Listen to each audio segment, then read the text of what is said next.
ng ating tinatalakay tungkol po sa mga huling panahon, mga palatandaan na nalalapit na ang pagdating ng ating Panginoong Kristo. Gusto ko muna sa inyong ipabatid, mga kaibigan, yung nakasulat sa Apokalipsis chapter 6. Kabuuan ng chapter 6, ito po yung 7 tatak. Unahin natin, mga kaibigan, yung puting kabayo. No? Kung babasahin niyo dyan, ang puting kabayo po, ito po yung Amerika. Yan. Binigyan siya ng putong ng Diyos na magtagumpay ng magtagumpay. Ito po yung Amerika, mga kaibigan. Kagaya po ng ating Panginoon Kristo, na siya din po ay nakasakay sa puting kabayo upang maghatid ng kapayapaan. Ang Panginoon Kristo ay maghahatid ng kapayapaan na pang walang hanggan na. Wala nang katapusan yun, kapayapaan na yun.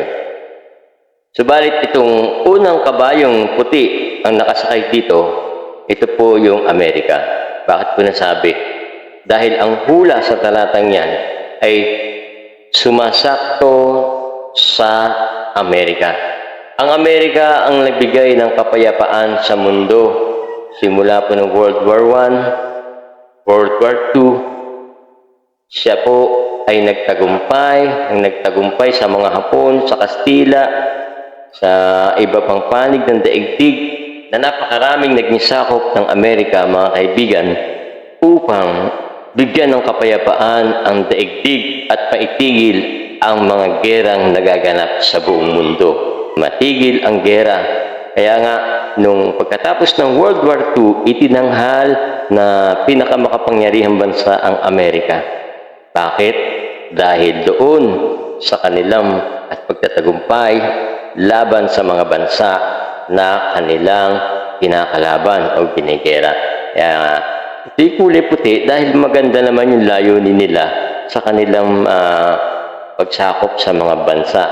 Binigyan nila ng kalayaan, pati nga ang Pilipinas, binigyan ng Amerika ng kalayaan sa mga Kastila at sa mga Hapones.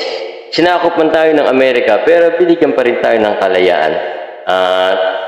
Itinigil ang mga gera dahil sila ngayon ay namamayani bilang pinakamakapangyarihang bansa sa buong mundo. Kaya nga sinabi dun sa Apokalipsis na yung unang kabayo ay binigyan ng Diyos ng korona upang magtagumpay at magtagumpay. Kaya nga, yun po ay naganap sa kalagayan ng Amerika. Dahil dito ay nagkaroon ng kapayapaan sa buong mundo na wala ang gera. Subalit sa susunod na tatak na binuksan ng kordero, mga kaibigan, nandito naman ang kulay pulang kabayo. Aalisin ito ang kapayapaan sa lupa. Kasi nagbigay ng kapayapaan yung Amerika. Natigil ang mga gera sa bawat bansa. Ngayon, mayroong pulang kabayo, ito naman ang mag-aalis ng kapayapaan na yon. Ibig sabihin, kung natigil ng Amerika ang gera, ito naman ang magsisimula ngayon ng panibagong gera sa pangbuong mundo. Ito po sa katauhan naman po ng mga komunistang bansa. Dahil ang komunistang bansa po, ang kanilang kulay na pagkakakilanlan ay kulay pula. Kaya nga ang nakalagay sa Biblia rito, mga kaibigan, ay kabayong pula na sila ang mag-aalis ng kapayapaan dito sa lupa na binigay sa atin ng kulay puting kabayo na Amerika. At hindi na po yan magtatagal, mga kaibigan. Nakikita na natin ngayon na ang kalaban ng Amerika ay ang mga komunistang bansa. Ang Russia, ang China, ang North Korea, at ang iba pa na bansa na kaalyado nito. At sila ngayon ang magiging dahilan ng World War III. At sa World War III na ito, mga kaibigan, dito na ngayon magkakaroon ng taggutom.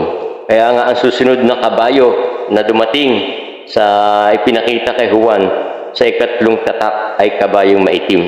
Ang sabi rito, meron siyang hawak na timbangan at magmamahal yung mga bilihin. Bakit magmamahal ang bilihin sa pangatlong tatak?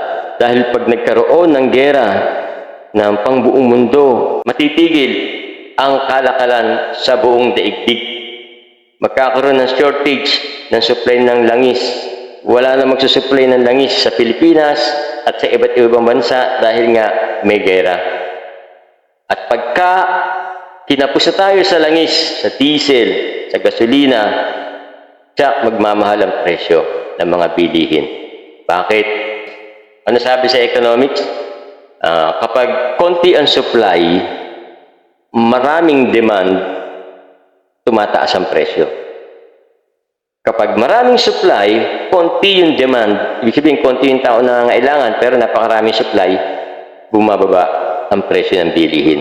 Pero pag nagkaroon ng World War III, mga kaibigan, kukunti na yung magiging supply natin ng langis.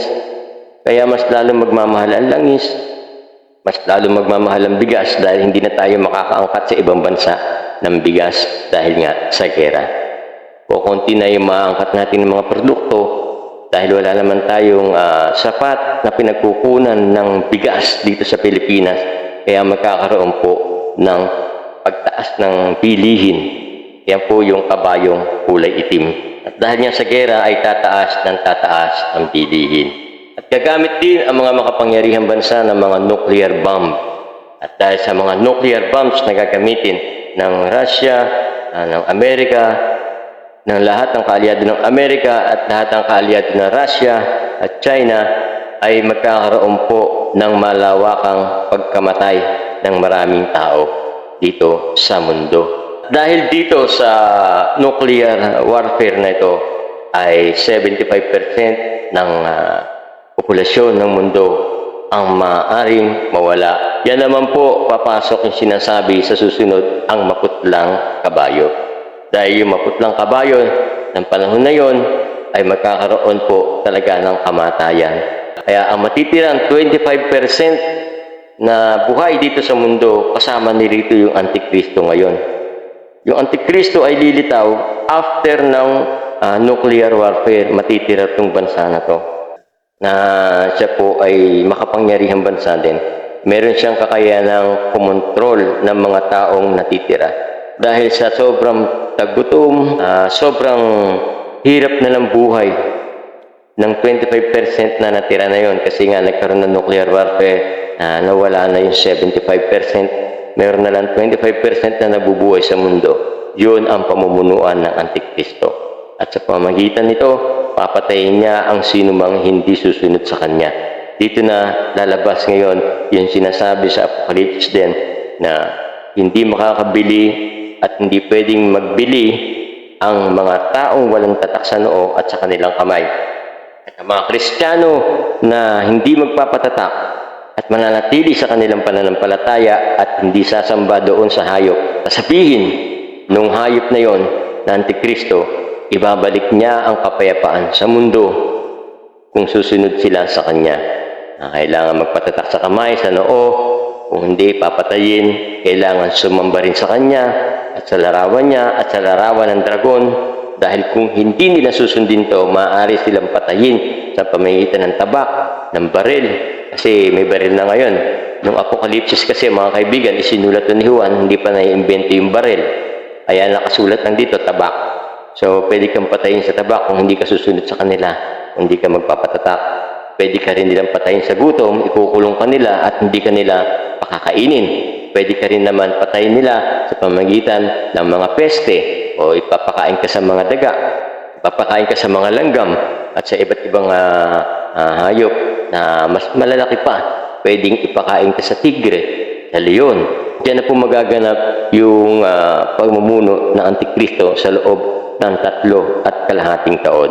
At pagkatapos nito mga kaibigan, binuksan muli yung panibagong tatak. Nakita naman ni Juan yung mga taong namatay kay Kristo dahil sa kanilang katapatan sa Panginoon. Na hindi sila nagpatatak doon, hindi sila sumunod doon sa Antikristo, hindi sila mas inibig pa nilang mamatay kaysa sumamba doon sa Antikristo na yon.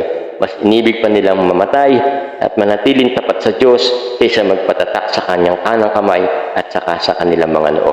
Kaya doon nakita ni Juan yung sakripisyo ng mga banal. Doon sa tatak na yon na binuksan ng Panginoon, nakita niyo yung banal, mga espiritu, mga kaluluwa na pinatay dahil sa salita ng Diyos sa ilalim ng dambana. At sinabi ng Panginoon, magsipahinga lang muna kayo dyan, binigyan sila ng balabal, antayin ninyo hanggang sa makumpleto ang inyong bilang. At pagkatapos ito yung ika-6 na tatak, mga kaibigan. Yung ika-6 na tatak, ito na po yung wawakasan na niya, yung mundo. Hindi na dito dinetali yung 1,000 taon mga kaibigan. Ito po ay isang buod ng mga pangyayari na magaganap sa daigdig. Dito na po wawakasan, magkakaroon na ng lindol, ang araw ay iitim gaya ng buhok at ang buwan ay magiging kulay dugo. Ang araw ay hindi na magbibigay ng kanyang liwanag.